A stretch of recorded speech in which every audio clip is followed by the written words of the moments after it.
बिस्मिल्लाहिर्रहमानिर्रहीम। अस्सलाम वालेकुम नाजरीन। इंग्लिश ऐसे सीएसएस के बहुत से उम्मीदवारों के लिए हमेशा से एक बड़ा मसला रहा है। उम्मीदवारों की एक कसीर तादाद ऐसे में कामयाब नहीं होती। बहुत से उम्मीदवार अनथक मेहनत के बावजूद इस पेपर में पास नहीं होते। पास ना होने की बड़ी वजह वो ब्लंडर्स या मिस्टेक्स हैं जो अक्सर उम्मीदवार ऐसे के पेपर में कमिट करके एग्जामिनर को ऑफेंड कर देते हैं। आज के इस लेक्चर में इन कॉमन ब्लंडर्स का अहाता किया जाएगा और उनसे बचने की सजेशंस भी दी जाएंगी। मेरे चैनल सीएसएस नॉलेज इन को सब्सक्राइब करें ताकि सीएसएस पर अपलोड की जाने वाली वीडियोस आपको मिलती रहें। सबसे पहले और सबसे बड़ी मिस्टेक जो उम्मीदवारों से सरजद होती है वो टॉपिक की सिलेक्शन है। उम्मीदवार ऐसे के पेपर में ऐसे टॉपिक्स को सिलेक्ट कर लेते हैं जिसके बारे में उन्हें कॉम्प्रिहेंसिव अंडरस्टैंडिंग नहीं होती। वो ऐसे में दिए गए टॉपिक्स में से कुछ वर्ड्स का सही मफहूम और मीनिंग समझने से कासर होते हैं और अपनी दानिश में जो मीनिंग दुरुस्त समझते हैं उसके मुताबिक ऐसे लिख देते हैं। जैसे ब्यूरोक्रेसी डोलड्रम्स का ऐसे आया था तो बहुत से उम्मीदवार जिन्होंने ये ऐसे लिखा था डोलड्रम्स का सही मफहूम नहीं समझते थे, इसलिए वो अपने ऐसे को जस्टिफाई नहीं कर सके। ऐसे टॉपिक्स का इंतखाब नहीं करना चाहिए जिसमें आप किसी एक वर्ड के मफहूम से ला इलम हो। दूसरी बड़ी मिस्टेक जो उम्मीदवार सरजद करते हैं वो ऐसे की टाइप की दुरुस्त आइडेंटिफिकेशन है।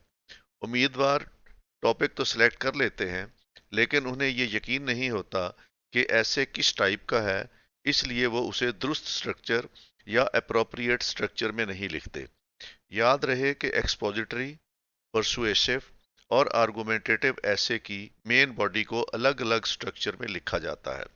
अगर ऐसे को गलत स्ट्रक्चर में लिखेंगे तो एग्जामिनर कभी पास नहीं करेगा। उम्मीदवारों को अक्सर औकात एक्सपोजिटरी और लिटरेरी एसेज में दुरुस्त टाइप ऑफ ऐसे की आइडेंटिफिकेशन करने में दुश्वारी होती है और वो ऐसे को इनअप्रोप्रिएट स्ट्रक्चर में लिखाते हैं। इसलिए जरूरी है कि सीएसएस के एग्जामिनेशन में ऐसे टॉपिक सिलेक्ट करते वक्त इस बात का ख्याल रखें कि वही ऐसे सिलेक्ट करें जिसकी टाइप की करेक्ट आइडेंटिफिकेशन कर सकें। तीसरी बड़ी गलती जो उम्मीदवारों से सरजद होती है वो ऐसे में दिए गए मुख्तलिफ वेरिएबल्स को आइडेंटिफाई करना और उन वेरिएबल्स में रिलेशनशिप को समझना है। उम्मीदवार वेरिएबल की प्रॉपर आइडेंटिफिकेशन नहीं करते और मुख्तलिफ वेरिएबल के रिलेशनशिप को एस्टेब्लिश नहीं करते, इसलिए उनका ऐसे या तो इररेलेवेंट हो जाता है या फिर कॉम्प्रिहेंसिव नहीं रहता। इसलिए टॉपिक का इंतखाब करते वक्त ख्याल रखें कि टॉपिक वो सिलेक्ट करें जिसके वेरिएबल और उनका रिलेशनशिप मुकम्मल तौर पर आपकी समझ में आ जाए।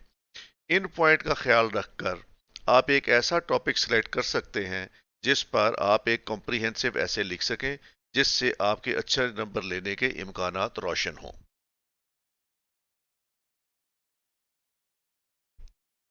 ऐसे का टॉपिक सिलेक्ट करते वक्त ब्रेनस्टॉर्मिंग का प्रोसेस शुरू हो जाता है जिसमें ऐसे का मुकम्मल खाका तैयार किया जाता है।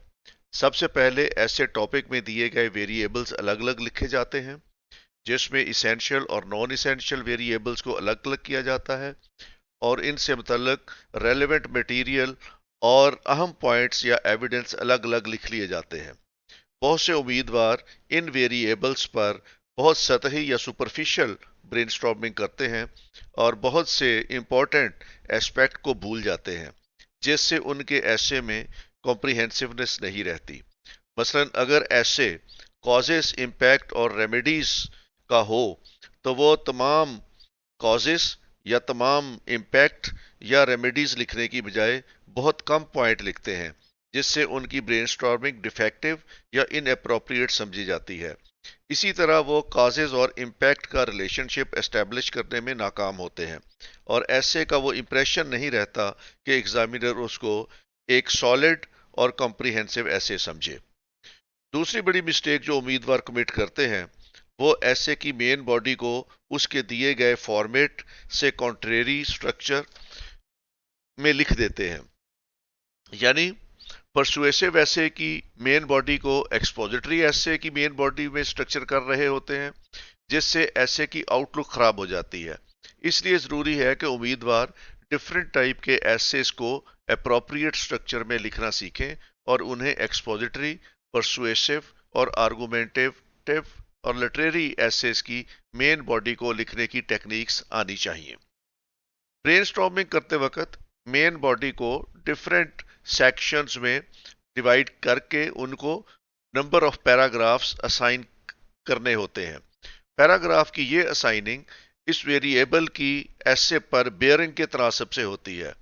इसमें भी उम्मीदवार गलतियां करते हैं और कम अहम वेरिएबल को ज्यादा और ज्यादा अहम वेरिएबल को कम वेटेज देते हैं। एक असूल याद रखें कि इसेंशियल वेरिएबल को वेटेज एक जैसी देनी है और नॉन इसेंशियल को इसेंशियल से कम।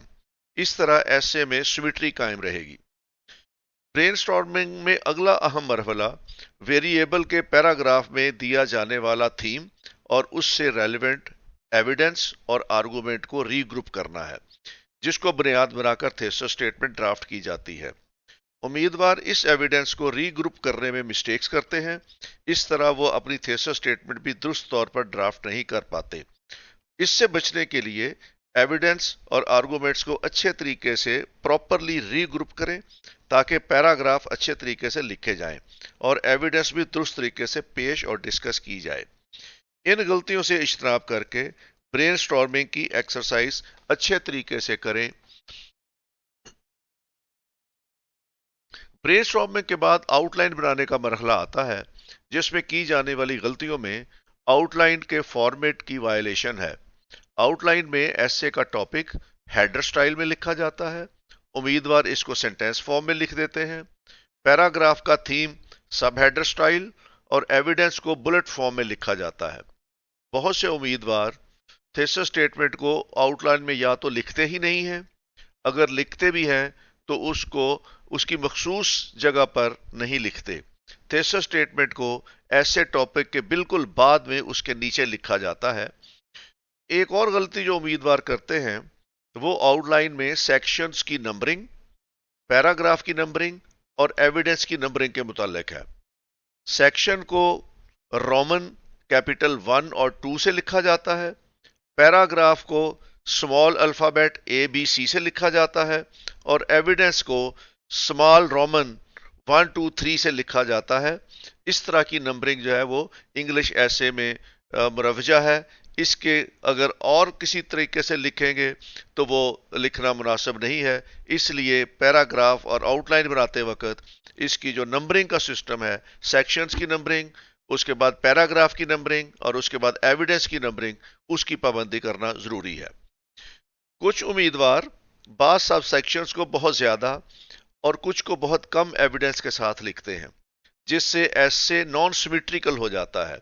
इससे इज्तनाब करना चाहिए और तमाम सेक्शंस और सब सेक्शंस को इक्वल ट्रीटमेंट देना चाहिए। बाज उम्मीदवार आउटलाइन में इंट्रोडक्शन और कंक्लूजन की हेडिंग के नीचे भी बहुत से पॉइंट लिख देते हैं। ऐसा करना मुनासिब नहीं है। इंट्रोडक्शन और कंक्लूजन के नीचे कोई पॉइंट नहीं दिया जाता।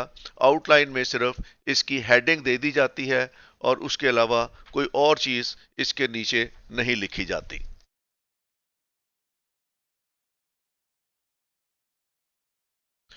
थीसिस स्टेटमेंट ड्राफ्ट करने में बहुत से उम्मीदवार मिस्टेक्स करते हैं। एक तो थीसिस स्टेटमेंट में तमाम वेरिएबल को शामिल नहीं किया जाता। इस तरह थीसिस स्टेटमेंट नामुकम्मल रहती है। थीसिस स्टेटमेंट को कंप्लीट और कॉम्प्रिहेंसिव होना चाहिए और उसमें तमाम वेरिएबल को शामिल किया जाना चाहिए। थीसिस स्टेटमेंट क्लैरिटी के साथ, सॉलिड एविडेंस के साथ, बगैर किसी कंडीशन के और बगैर किसी इनआर्गुएबल एविडेंस के होनी चाहिए। यानी ऐसा एविडेंस देना चाहिए उसमें जो आर्गुएबल हो। अगर एविडेंस ऐसा देंगे जो इनआर्गुएबल होगा तो वो कोई सॉलिड थीसिस स्टेटमेंट उससे नहीं बनेगी।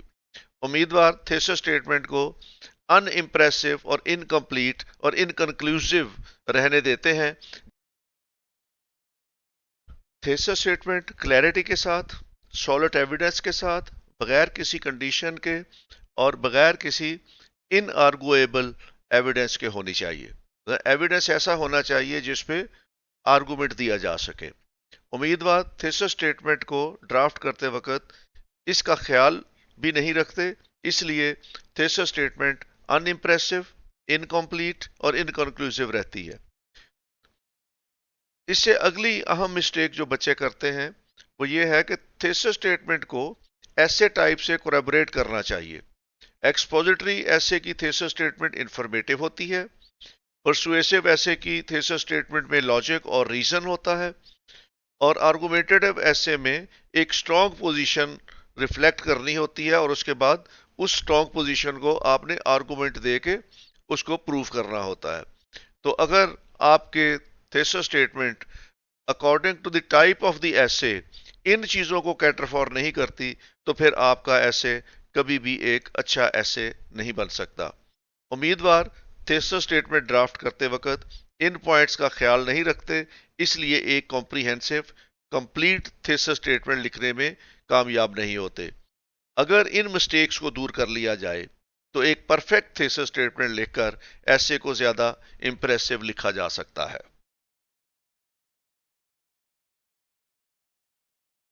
बहुत से उम्मीदवार मेन बॉडी से रिलेटेड मिस्टेक्स करते हैं।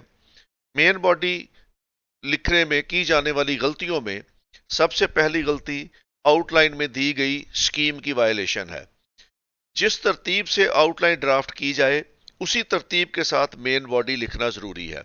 अगर तरतीब तब्दील कर दी जाए तो इसका बहुत बैड इंप्रेशन पड़ता है, जिससे इज्तनाब करना जरूरी है। दूसरी गलती बहुत कॉमन है और सीरियस भी है, और वो आउटलाइन में दिए गए एविडेंस को मेन बॉडी में गलती से भूल जाना। मतलब आपने एक एविडेंस मेन बॉडी में नहीं दिया लेकिन आपने वही एविडेंस आउटलाइन के अंदर लिखा हुआ है, तो एग्जामिनर इसको बहुत बड़ी मिस्टेक समझता है कि आप अपनी आउटलाइन से डेविएट कर गए हैं। तो जो एविडेंस आपने आउटलाइन में दिया हुआ है, जो पॉइंट आपने आउटलाइन में लिखा हुआ है, उसको मेन बॉडी के अंदर जरूर आपने डिस्कस करना है। अगर इस तरह डिस्कस नहीं करेंगे तो ये एक मिस्टेक समझी जाएगी।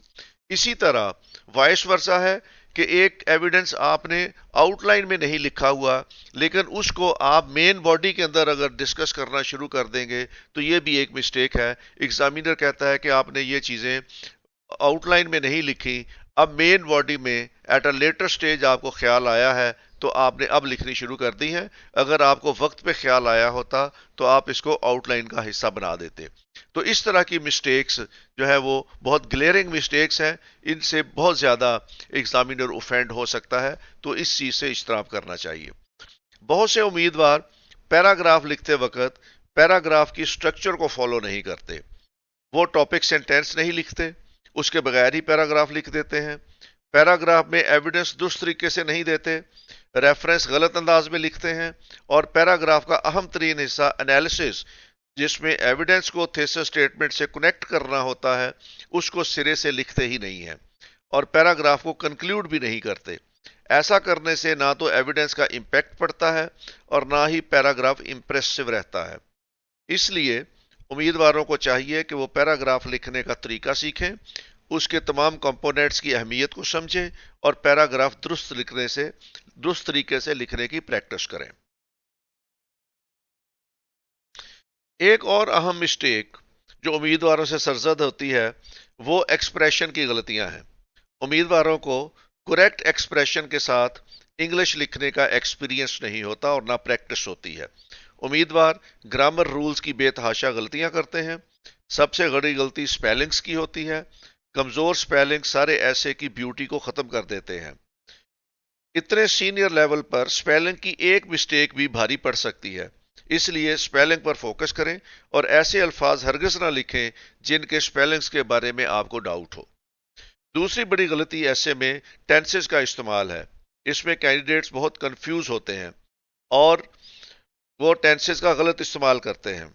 सब्जेक्ट और वर्ब के एग्रीमेंट की बहुत मिस्टेक्स करते हैं, प्रोनाउंस का गलत इस्तेमाल करते हैं, पंक्चुएशन में बहुत ज्यादा गड़बड़ करते हैं, खास तौर पर कॉमास, कॉलन और सेमी कॉलन का इस्तेमाल बहुत कम करते हैं। कैपिटलाइजेशन की इतनी फाश गलतियां करते हैं कि कैपिटलाइजेशन रूल्स को फॉलो नहीं करते, प्रॉपर नाउन को स्मॉल अल्फाबेट से लिखते हैं, کنٹریز اور سٹیز کے نام تک اسمال الفابیٹ کے ساتھ لکھ جاتے ہیں. تو اس طرح کی جو غلطیاں چھوٹی کلاسز میں بھی عمومی طور پر بچے نہیں کرتے، تو وہ اس طرح کی غلطیاں اگر آپ پیپر میں کریں گے تو ایگزامینر بہت اوفینڈ ہوگا.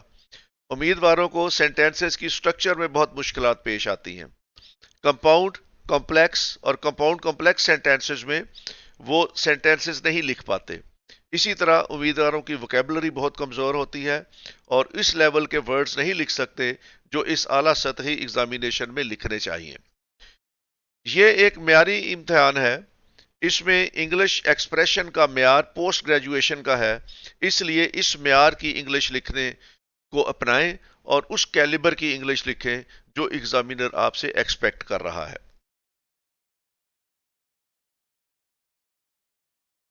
ایک اور بڑی غلطی جو امیدوار کرتے ہیں وہ پریزیڈینشیل سکلز ہیں. امیدوار صاف ستھری، neat and clean, legible handwriting میں انگلش نہیں لکھتے. بعض امیدواروں کا رائٹنگ فونٹ بہت چھوٹا ہوتا ہے اور الفاظ بہت چھوٹے چھوٹے کر کے لکھتے ہیں، اور بعض امیدواروں کا رائٹنگ فونٹ بہت بڑا ہوتا ہے اور وہ ایک لائن میں 4 سے 5 الفاظ بڑی مشکل سے لکھتے ہیں. یہ دونوں سچویشنز اب نارمل ہے. بعض بچوں کا رائٹنگ فونٹ اتنا چھوٹا ہوتا ہے کہ ایگزامینر کو لفظ پڑھنے میں ڈیفیکلٹی ہوتی ہے، اور بعض اتنا وہ گڑبڑ کر کے لکھتے ہیں کہ ایگزامینر صحیح طریقے سے ان کی انگلش کو پڑھ ہی نہیں سکتا. تو اس طرح کی لکھی ہوئی انگلش اب نارمل ہے، اور ہینڈ رائٹنگ صاف ستھرا، خوبصورت اور لیجیبل ہونا چاہیے کہ ایگزامینر کو پڑھنے میں کسی قسم کی دشواری پیش نہ آئے. اگر ایگزامینر کو آپ کا پیپر پڑھنے میں دشواری پیش آ رہی ہے اور وہ صحیح طریقے سے ڈی کوڈ نہیں کر رہا آپ کے لکھے ہوئے لفظوں کو، تو وہ کبھی آپ کو اچھے نمبر نہیں دے گا کہ اس بچے کو انگلش لکھنی نہیں آتی صحیح طریقے سے، لیجیبل انگلش نہیں لکھ سکتا، تو اس نے اور کیا کام کرنا ہے. امیدوار ایسے میں بے تحاشا کٹنگ اور اریزنگ کرتے ہیں. اس سے ایگزامینر پر بہت برا امپریشن پڑتا ہے. کٹنگ سے اجتناب کرنا چاہیے اور سوچ سمجھ کر درست طریقے سے لکھنا چاہیے. بعض امیدوار اوور رائٹنگ کرتے ہیں. اوور رائٹنگ سختی سے منع ہے اور اسے ایک مسٹیک سمجھا جاتا ہے. اوور رائٹنگ سے پیپر کی خوبصورتی بھی مجروح ہو جاتی ہے. اسی طرح بروکن ورڈ کا استعمال بھی مناسب نہیں ہے. بروکن ورڈ کی جگہ ایک ہی جگہ پر ورڈ لکھیں اور مکمل لکھیں. ایسے میں کسی لائن کو ہائی لائٹ کرنا، مارکر کا استعمال اور ہیڈنگ دینا ممنوع ہے. اس سے اجتناب کریں.